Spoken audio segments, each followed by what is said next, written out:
Do you want insider real estate investing training videos for free?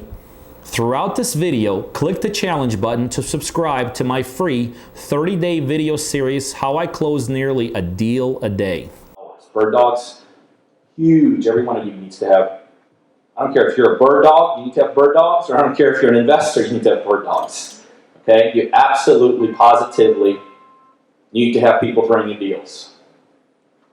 Don in the back of the room is a master of that. So he'll explain it to you if he ever gets up here again. But you need to have bird dogs. I mean, in all seriousness, bird dogs, you could build your whole business off bird dogs. You got to know what ads to run. What ad do you run? You just kind of explain what you're doing. Where do you run it? Of course, you run it on Craigslist. And you drive them either to a squeeze page or it's somebody to take the calls. When it comes to bird dogs, in my opinion, you only should be working with, we only work with experience. We would never take a bird dog and train them. Some people do. We used to monetize in our bird dogs. We used to have training for them. We charge them for it. But aside from that, if you're not monetizing in the new guy, you just got to work with experienced bird dogs. Okay? What's a bird dog? Oh, what's a bird dog? Just somebody that helps you find deals. Somebody that not a non-licensed, a realtor could be considered a bird dog. That's a licensed bird dog. Somebody who's not licensed is just a bird dog. Earlier, I heard you use the word follow-up. And sitting here, what comes to mind is what separates the great from good. It's like, I'm hearing these presentations, I'm wondering. Great from good, what? Investor or deal? Well, you get a lead. You got more leads you can handle. Mm-hmm. You're a manager, you got to make a decision. No. Totally wrong premise. Well, let me finish. No. Time is money. Mm-hmm. If you got to make a decision, your valuable time, which one of the things that 3 people call you or 5 people call you, which one are you going to take and which one are you going to reject? Wrong. Totally wrong premise. Totally wrong premise. Why do you think I have employees? Why do you think I take 1,000 seller calls a day? I have a big enough infrastructure. We treat every day. See, when you start making those emotional decisions, that's your first step to going in the wrong direction. You don't know. I don't know. When you're talking to a seller, how in the heck do I know that, God forbid, he's got a health issue that he's too embarrassed to tell me about? And the next guy I talk to tells me what I want to hear, how excited he is about selling, how he's got to sell, and he's totally BSing me. No, you never start out with that. You develop an infrastructure to handle and treat every lead the exact same way. In my office, every lead gets the respect of a human being, of somebody calling us, looking to sell their property to us, of whatever situation they may want to share with us, they may not want to share with us, then we're going to take them through the exact same process. The lead along in that process will reveal itself. Just like the market reveals itself. Just like the deals reveal themselves. The lead will reveal itself. But you are not to make that decision up front. You have to build an infrastructure that can handle all of that. Okay? So, I know I'm picking on you a little bit, but don't ever start out that way. If that's a good problem to have. If you got too many and you're trying to figure out what do I do, bring someone on board. The great thing about this business is this is the only business where you can have people work for you without paying them a salary, right? Think about it. Real estate, it's assumed. A realtor doesn't make a salary. An appraiser doesn't make a salary until he does an appraisal. You could, some people look at me and they're like, oh, well, yeah, you got offices, you got employees. That's all crap. In this business, you can have anybody do anything for you based upon commission. In this business, it is assumed you get paid part of the deal. When the deal sells, or when the deal funds, or when the deal is making money, everybody makes money. So if you're generating so many leads you can't handle them, don't get into qualifying. Get into leveraging with other people, right? That's how you do it.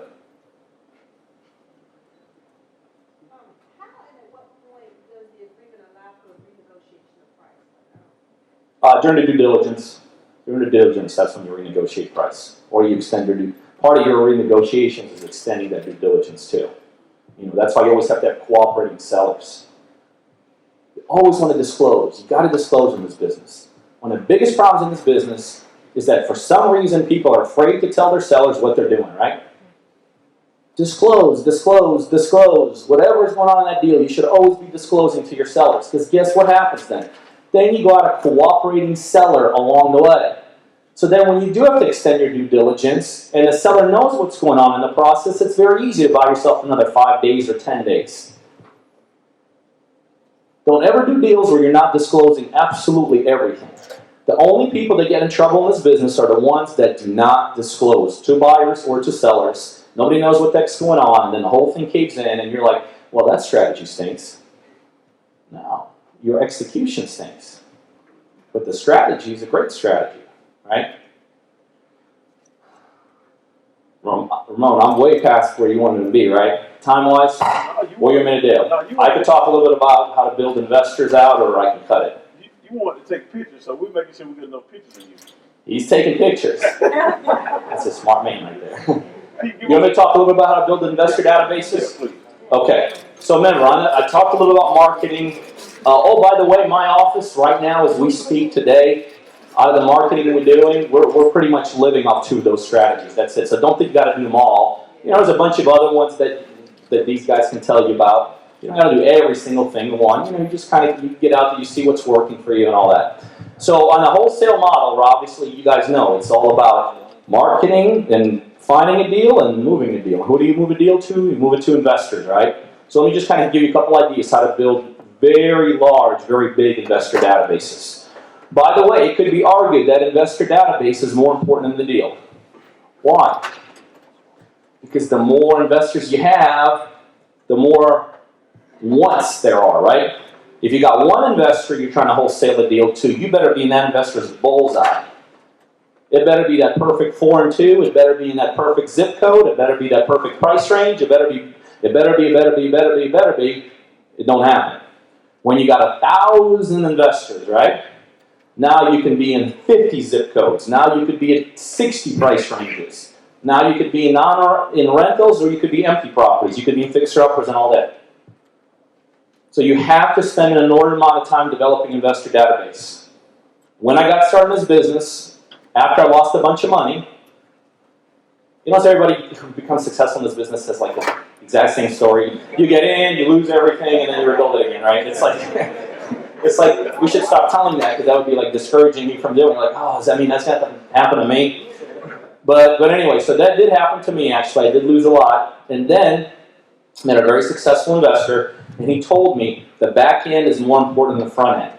He said if you really concentrate on developing that back end, the investor database, he said you will be a very successful individual. And literally, for a number of months, I did nothing in terms of finding deals. I spent an inordinate amount of time developing my back end. It was all about investors, all about investors. I'd meet with them pre-breakfast, breakfast, post-breakfast, brunch, lunch, drinks, everything.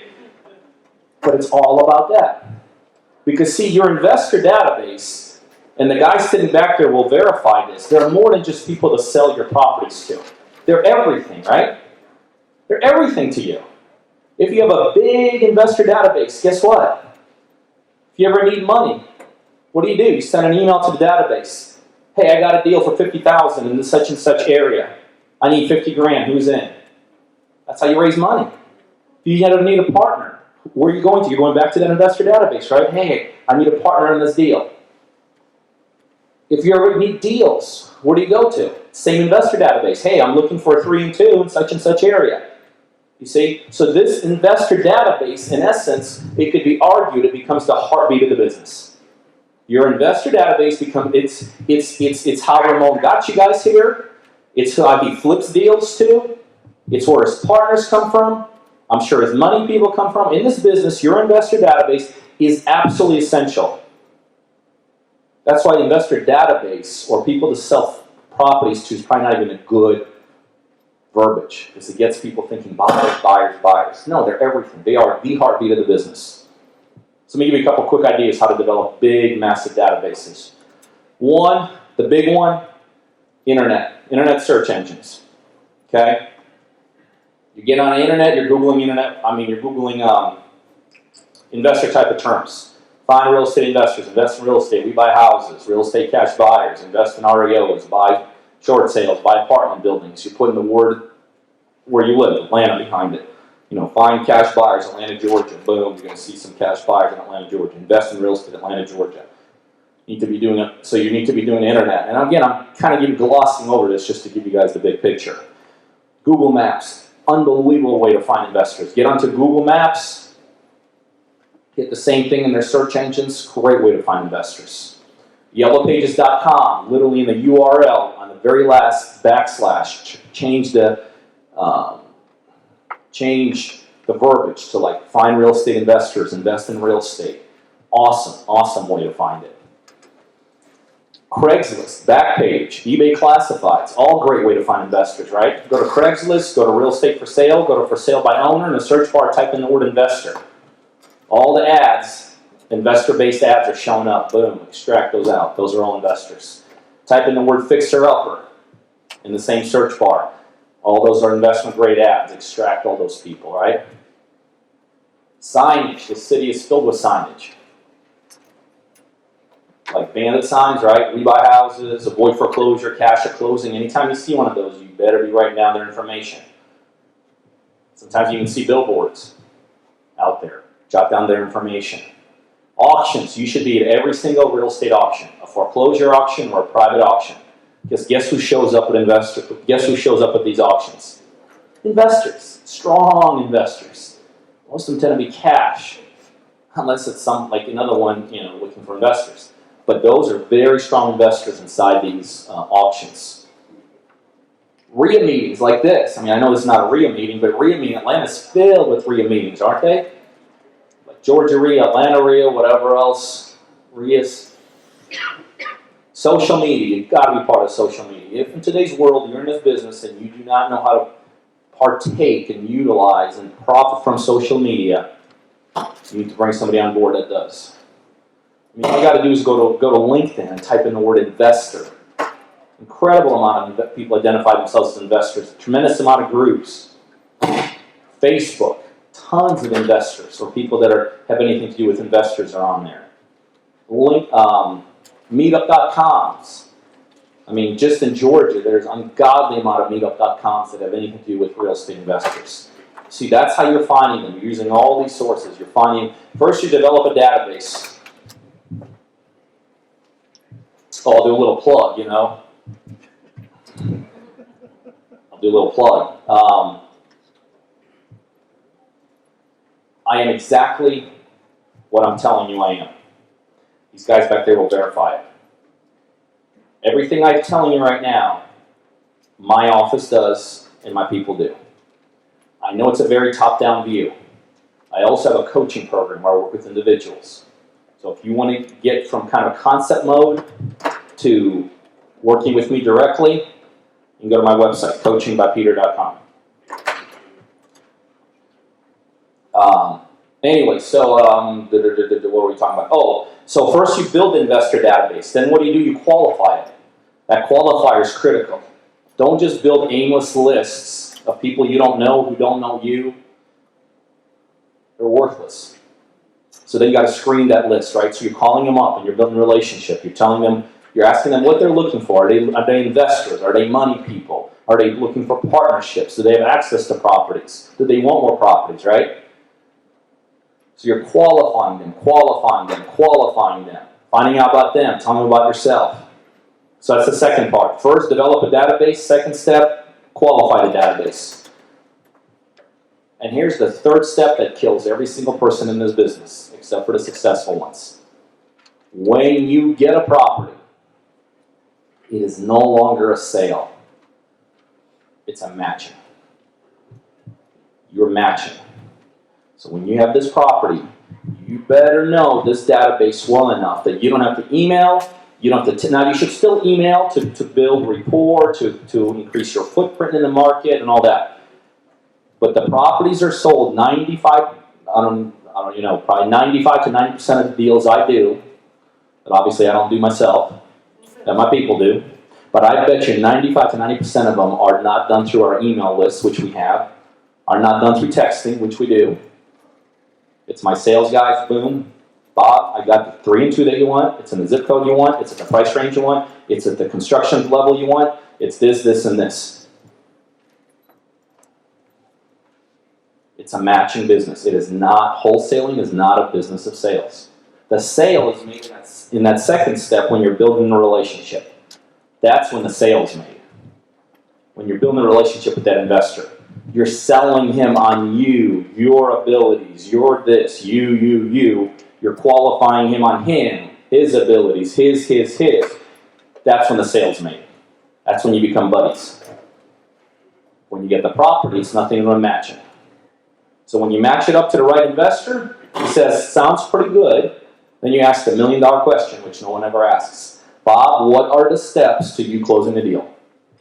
What are the steps? My sales guys know, do never get off the phone with the seller who is interested in the deal and leave it like this, how most people leave it. Okay, go check it out. Tell me what you think. Ever used that one before? Or get back to me. Never. What are the steps to you closing the deal? I bet if you take a property here that I'm buying and the same property that Ramon wants to buy, he'll have a step, he has a process to buy it, and I have a process to buy it. And Don may have a totally different process to buy it. And if you ask 20 other investors, we all have different steps, right? Some people have to look at it. Some people have to send people to look at it. Some people use money. Some people use cash. Some people, have to have a brother-in-law, whatever it is. Always know what the steps are. And then watch this. This is the key. This is why I do what I do. Be proactive in the sale, in the process. Meaning, well, here's what needs to take place. I got to look at it. My brother-in-law, who's my partner, has to look at it. Then our hard money guy's got to look at it. Then Billy, the constructions guy, got to look at it. And then everybody signs off, we're closing. Guess what? Your responsibility to drive those steps, not his. He's got too many things going on to prioritize. He's got 30 other deals he's looking at, right? He's got 30 other people calling him wanting his time. So never, ever get off the phone without at least knowing the time and the place when that first step's going to be done. Okay, so the first step you're telling me, Bob, is you got to look at it, right? Mm-hmm. When can you do that? Well, I'm going to be in an area like Thursday. Let's zero this down, Bob. You better have a time and an exact time and a place when that first step's going to be done. And then it's your responsibility to make sure it gets done. So if it's happening tomorrow at 3, guess what? At 2:30, you better be calling him. Bob, just want to make sure that you're going to be there at 3, right? Okay, great. And guess when next time you call him? At 3:05, when he's probably getting out of it. Bob, what'd you think? Looks pretty good. I like it. Great. What's the next step? Oh, okay, brother-in-law. Hey, when can we get your brother-in-law to look at it? Well, I'll shoot him an email tonight. Now, let's do a 3-way call right now. You see, be proactive in your sale. You're either being reactive, which means you're just taking orders, and you might as well hire a $5 an hour employee to take orders. No, be a professional. Proactive. You got to drive it. I have one girl in my office. Anybody that watches my YouTube channel knows her by name. Her name is Mary. She is absolutely awesome. And this is how the whole world knows Mary. She drives all my closings. I could tell you stories about Mary, about what she does to get my closings done. At any point in time, I have 80 deals I'm working on in my office. And Mary sits in front of that in her office, and there's that board with 80 files.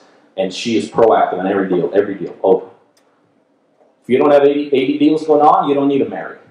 But be proactive. Every deal, it is your responsibility to get it done. It is not the sellers, it is not the buyers. If you leave it to them, again, you're losing money. So be proactive in the sale. Anyway, listen, I've taken more time than I know that he wanted me to take. I appreciate you guys. Let me give you my phone number. It's 404-915-9685. If you got a deal you want to discuss, shoot me a text and I'll forward it to one of my people. If you need some stuff from coaching, you go to my website, coachingbypeter.com. Ramon and I are going to do a little class here on wholesaling coming up in a little bit. I'm sure he'll tell you more about that. But other than that, I really appreciate it. Hey, you guys know what we do here. We do a ton of deals, and I have a one-on-one coaching program where I coach people just like you to help become very, very successful real estate investors. So if you're a buyer or you know other buyers literally all over the world that are looking for deals in the Georgia market, specifically concentrated towards Atlanta, you need to be on our buyers list. By now, you'll see my email scrolling across the screen. Send me an email. Just say, add me to the buyers list. And on a daily basis, you're going to get some terrific, both ROI and equity-driven deals emailed right directly to you through email. The other thing, if you're looking to become a successful investor, whether you're brand new, just getting started, or whether you're doing it already and you're looking to be a bigger, more sophisticated, more savvy investor, I know I could help you do that. Send me an email to learn more about my one-on-one coaching program, or better yet, right below this video, there's a link right directly to coachingbypeter.com. You can go straight there and learn more about how I could help you become very successful in this industry.